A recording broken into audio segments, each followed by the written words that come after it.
The capital நண்பர்களுக்கு வணக்கம். நான் உங்கள் நிரஞ்சன். ஒரு போர்ல ஒரு படை ஜெயிக்குது அப்படின்னா அதுக்கு அடிப்படை காரணமா என்ன இருக்கும்? அந்த படை பயன்படுத்தக்கூடிய அதிநவீன ஆயுதங்களா, இல்ல அவங்களுடைய மிகப்பெரிய எண்ணிக்கையா, இல்ல அந்த போருக்காக அவங்க செய்யக்கூடிய மிகப்பெரிய திட்டமிடல்களா, இல்ல அவங்க அதுக்காக செலவு பண்ணக்கூடிய மிகப்பெரிய அளவிலான பணமா? என்ன கேட்டா இது எல்லாத்தையும் விட அந்த படைக்குள்ள இருக்கக்கூடிய ஒற்றுமை தான் அந்த போர்ல ஒரு படை ஜெயிக்குதா இல்லையா அப்படின்றத முடிவு செய்யும் அப்படின்றதுல மாற்று கருத்து இல்லை. ஆனா இந்த ஒற்றுமை இல்லாததன் காரணமாவோ என்னமோ தெரியல, தொடர்ச்சியா இந்தியாவுல எதிர்க்கட்சிகள் அடி வாங்கிக்கிட்டே இருக்கிறாங்க. இதுல சமீபத்துல ஒரு மிகப்பெரிய உதாரணம் இதுக்காக எழுந்திருக்கு. அதைத்தான் இந்த வீடியோல நம்ம இன்னைக்கு விரிவா பார்க்க இருக்கிறோம். ஆனா அதுக்கு முன்னாடி நம்ம சேனலை இன்னும் நிறைய பேர் சப்ஸ்கிரைப் பண்ணாம பார்த்துட்டு இருக்கீங்க. உங்களுடைய ஆதரவை நம்பி மட்டும்தான் டெல்லியில இருந்து இயங்கக்கூடிய முதல் தமிழ் யூடியூப் சேனலா இதை நான் நடத்திட்டு இருக்கிறேன். எனக்கு வேற எந்த சோர்ஸுமே கிடையாது. உங்களை மட்டுமே என்னோட சோர்ஸா நம்பிட்டு இருக்கிறேன். அதனால நம்ம சேனலை சப்ஸ்கிரைப் பண்ணிக்கோங்க. வாங்க இப்ப வீடியோக்குள்ள போலாம்.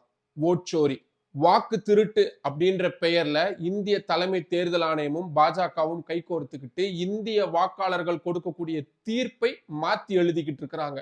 இதுதான் கடந்த சில மாதங்களா ராகுல் காந்தி தெரு தெருவா போய் சொல்லக்கூடிய வார்த்தையா இருந்துட்டு இருக்கு. இதை வெறும் மேடை பேச்சா மட்டும் ராகுல் காந்தி சொல்லாம ஆதாரபூர்வமான விஷயங்களா இதை சொல்லிக்கிட்டு இருக்கிறார். இது வரைக்கும் 3 பத்திரிகையாளர்கள் சந்திப்ப இந்த வாக்கு திருட்டு விஷயத்தை மையமா வச்சு மட்டும் அவர் நடத்தி இருக்கிறாரு. அதுல அவர் தெரிவிச்சிருக்கக்கூடிய ஆதாரங்கள் அப்படின்றது இந்தியா முழுக்க மிகப்பெரிய அளவுல பரபரப்பையும் ஒரு பெரிய அலையையும் ஏற்படுத்தக்கூடிய அளவுக்கு சக்தி வாய்ந்தது. ஆனா அவ்வளவு பெரிய தாக்கம் உணரப்பட்டிருக்கா அப்படின்னு கேட்டா, என்ன கேட்டா கொஞ்சம் குறைவாதான் இருக்கு அப்படின்னு தான் நான் சொல்லுவேன். ஏன்னா அதுக்கு மிக முக்கியமான காரணம், ராகுல் காந்தி கூடவே இருக்கக்கூடிய அந்த கட்சியுடன் கூட்டணி அமைச்சிருக்கக்கூடிய இந்தியா கூட்டணி கட்சிகளுடைய தலைவர்கள் இந்த விஷயத்தை பெரிய அளவுல எடுத்துட்டு போல. ஆனா பாஜக கூட எதிர்ப்பு அப்படின்ற பெயர்ல இதை பத்தின விஷயங்களை தொடர்ச்சியா விமர்சனங்களா கூட முன் வச்சுக்கிட்டு இருக்கிறாங்க. ஆனா கூட்டணியிலேயே இருக்கிறாங்க பாத்தீங்களா கட்சிகள், அவங்க இதை பத்தி வாயே திறக்கிறது இல்ல. ராகுல் காந்தி பெயரையும் பயன்படுத்துறது இல்ல. அவர் கொண்டு வந்திருக்கக்கூடிய இந்த ஓட்சோரி அப்படின்ற விஷயத்தை பத்தியும் அவங்க எந்த கருத்துக்களையும் சொல்றது இல்ல. இதுல ஒரு சில விதிவிலக்கானவங்களும் இருக்கிறாங்க. குறிப்பா தமிழ்நாட்டை பொறுத்த வரைக்கும் திமுக தலைவரான தமிழ்நாடு முதல்வர் மு.க.ஸ்டாலின் அவர்கள் 1ஆம் நாள் தொடங்கி, அதாவது ராகுல் காந்தி இந்த விஷயங்களை தொடர்பான குற்றச்சாட்டுகளை என்னைக்கு வைக்க தொடங்கினாரோ அன்னியில இருந்து இப்ப வரைக்கும் தொடர்ச்சியா தோளோடு தோள் கொடுத்து நிக்கிறாரு. வெறும் அவர் மட்டும் இல்ல, அவருடைய கட்சியை சார்ந்த நிர்வாகிகள் அத்தனை பேருமே தெருமுனை கூட்டம் தொடங்கி நாடாளுமன்றம் வரைக்கும் இந்த ஓட்சோரி விவகாரத்தை மக்கள் கிட்ட கொண்டு போகணும் அப்படின்றதுல ரொம்ப தீவிரமா களமாடிக்கிட்டு இருக்கிறாங்க அப்படின்றதுல மாற்று கருத்து இல்லை. அதே மாதிரி உத்தரப்பிரதேச மாநிலத்துடைய முன்னாள் முதல்வரான சமாஜ்வாதி கட்சியுடைய தலைவர் அகிலேஷ் யாதவும் எம்.கே.ஸ்டாலின் அவர்கள் அளவுக்கு இல்லைனாலும் கூட ஓரளவுக்கு ராகுல் காந்திக்கு இந்த விஷயத்துல அவர் ஆதரவு கரம் அப்படின்றது நீட்டிக்கிட்டு தான் இருக்கிறாரு. ஆனாலும் கூட அப்பப்போ அவர் சைலண்ட் ஆயிடுவாரு. பட் முக்கியமான நேரங்கள்ல பேசுவாரு. எந்த அளவுக்குன்னா, ஒரு மாசத்துக்கு முன்னாடி அவர் கொடுத்த ஒரு பிரஸ் மீட் அப்படின்றது ரொம்ப ரொம்ப முக்கியம். இந்த வாக்கு திருட்டு விஷயம் உடனடியா நிறுத்தப்படலை அப்படின்னா நேபாள்ல நடந்தது மாதிரியே இந்தியாவிலும் ஜென்சி புரட்சி வெடிக்கும் அப்படின்ற அளவுக்கு அகிலேஷ் யாதவுடைய வார்த்தைகளா இருந்துச்சு அப்படின்றதெல்லாம் நம்ம கோட் பண்ணலாம். ஏன்னா சம்பந்தமான நிறைய வீடியோஸும் நியூஸும் இருக்கு. யார் வேணாலும் போய் படிச்சு பார்க்கலாம். இதை நான் ஏன் இவ்வளவு தூரம் அழுத்தமா சொல்றேன் அப்படின்னா, இந்த ஜென்சி நேபாள் அப்படின்ற வார்த்தைகளை பயன்படுத்தினாலே உடனடியா தேச துரோக வழக்கு அப்படின்றது நிறைய பேர் மேல பதிவு செய்யப்பட்டுக்கிட்டு இருக்கு. ஸோ அதனால்தான் இதை நான் மென்ஷன் பண்றேன்.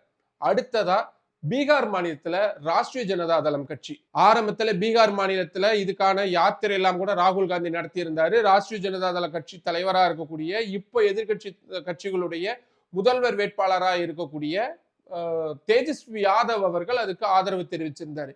ஆனா தேர்தல் நெருங்க நெருங்க இந்த கட்சிக்குள்ள இருந்த பூசல் அப்படின்றது ரொம்ப பெரிய அளவுல வெடிச்சதன் காரணமா இப்ப சமீப நாட்களா தேஜஸ்வி யாதவ் இந்த விஷயத்துல கொஞ்சம் அடக்கி வாசிக்கிறாரு அப்படின்றத நம்ம பதிவு பண்ண வேண்டியதா இருக்கு.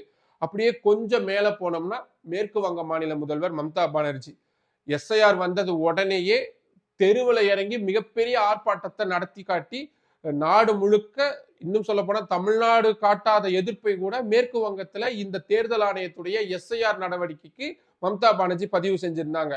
ஆனா ராகுல் காந்தியுடைய பிரஸ் மீட் பத்தியோ அவரு சொல்லி இருக்கக்கூடிய இந்த வாக்கு திருட்டு பத்தியோ மம்தா பானர்ஜி பெரிய அளவிலான கருத்துக்கள் எதையும் தெரிவிக்கல அப்படின்றதான் நிதர்சனமான உண்மை. இன்னும் சொல்ல போனா இந்த வாக்கு திருட்டு விவகாரம் அடுத்த ஆண்டு நடைபெறக்கூடிய மேற்கு வங்க மாநிலத்துக்கான சட்டப்பேரவை தேர்தலில் மிகப்பெரிய தாக்கத்தை ஏற்படுத்தும் அப்படின்றது தொடர்ச்சியா சொல்லப்பட்டுக்கிட்டே வரக்கூடிய சூழல்ல மம்தா பானர்ஜி அமைதியா இருக்கிறாங்க. காரணம் என்ன? அவங்களுக்கு காங்கிரஸை பிடிக்காது, ராகுல் காந்தியை பிடிக்காது. அதன் காரணமா ஒரு மிக முக்கியமான தேசிய பிரச்சனையை அவங்க எழுப்பாம தவிர்த்திருக்கிறாங்க அப்படின்றதுதான் உண்மையான விஷயமா இருக்கு. அப்படியே கொஞ்சம் கீழே இறங்கி வந்தா ஜார்க்கண்ட் மாநிலம். ஜார்க்கண்ட் மாநிலத்துடைய முதல்வராக இருக்கக்கூடிய, ஜார்க்கண்ட் முக்தி மோர்ச்சா கட்சி தலைவராக இருக்கக்கூடிய ஹேமந்த் சோரன் அவர்களும் பெரிய அளவுல இந்த விஷயங்களை பேசுறதா இல்ல. எந்த அளவுக்கு பெருசு சிறுசுன்னு சொல்றேன்னா அதோடைய அடர்த்தி தான். ஏன்னா ஜார்க்கண்ட் முக்தி மோர்ச்சாவுக்கும் காங்கிரசுக்கும் இடையில அந்த மாநிலத்திலும் சரி, தேசிய அளவிலும் சரி, பீகார் மாநில தேர்தலிலும் சரி கடுமையான முட்டல் முரசல்கள் அப்படின்றது இருந்தது. அதனால இந்த விஷயத்துல ராகுல் காந்திக்கான ஒரு குரலை கொடுக்கக்கூடிய இடத்துல ஹேமந்த் சோரன் அவர்கள் இல்லை. அதனால அவர் அது பண்ணவும் இல்லை. அப்படியே கொஞ்சம் மேல பக்கம் வந்தா ஜம்மு காஷ்மீர் மாநிலம்.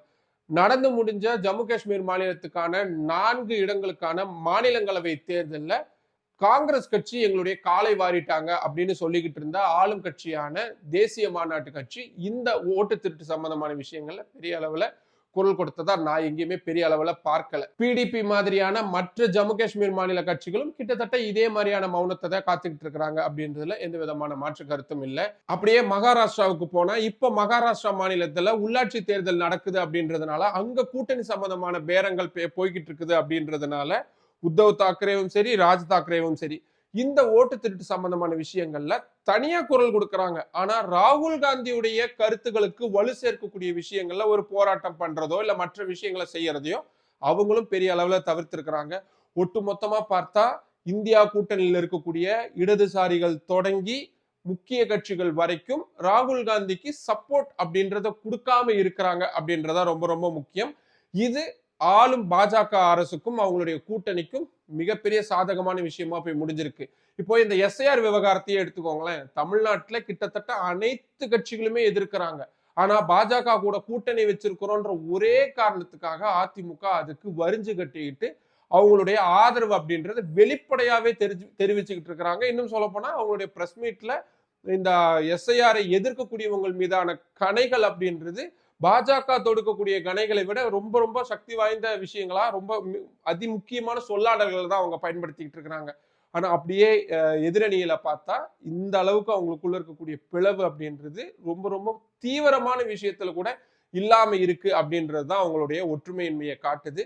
இந்த ஒற்றுமையின்மையின் காரணமா இந்த வாக்கு திருட்டு அப்படின்ற விஷயத்துல தன்னந்தெரியால ஒரே ஒரு கையில ஒரு வாளை மட்டும் வச்சுக்கிட்டு ராகுல் காந்தி போராடிக்கிட்டு இருக்கிறாரு அப்படின்றது தான் நம்ம இந்த வீடியோவின் மூலியமா பதிவு செய்ய வேண்டியதா இருக்கு. இந்த எதிர்கட்சிகளுக்குள்ள இருக்கக்கூடிய இந்த முரண்பாடுகளையும் தேசிய அளவிலான மிகவும் முக்கியத்துவம் வாய்ந்த விஷயங்களை கூட அவங்களுடைய உள்காரணங்களுக்காக விட்டு கொடுக்குறாங்களோ அப்படின்ற மாதிரியான கேள்விகள் எழுதி இது உங்களுக்கு எப்படியான விடயங்களை கொடுக்குது? உங்களுக்கு எந்த கருத்துக்கள் தோணினாலும் அதை கீழே கமெண்ட் பாக்ஸ்ல சொல்லுங்க. மற்றும் ஒரு வீடியோவில் சந்திக்கலாம். நன்றி. நம்மளோட த கேபிட்டல் சேனலை இன்னும் நிறைய பேர் சப்ஸ்கிரைப் பண்ணாம பார்த்துட்டு இருக்கீங்க. உங்களுக்கே தெரியும், உங்களுடைய ஆதரவை நம்பி மட்டும்தான் டெல்லியில இருந்து எங்கக்கூடிய முதல் தமிழ் யூடியூப் சேனலை அதை நான் நடத்திட்டு இருக்கிறேன். இப்போ இந்த மாதிரியான ரொம்ப ரொம்ப முக்கியமான தகவல்கள் உங்களுக்கு உடனுக்குடன் வந்து சேரணும் அப்படின்னா நம்ம சேனலை சப்ஸ்கிரைப் பண்ணிக்கோங்க. நம்ம வீடியோஸை நிறைய பேர் கொண்டு போய் சேருங்க. லைக் பண்ணுங்க, கமெண்ட் பண்ணுங்க. உங்களுடைய ஆதரவை அதிக அளவில் தாருங்கள். நன்றி.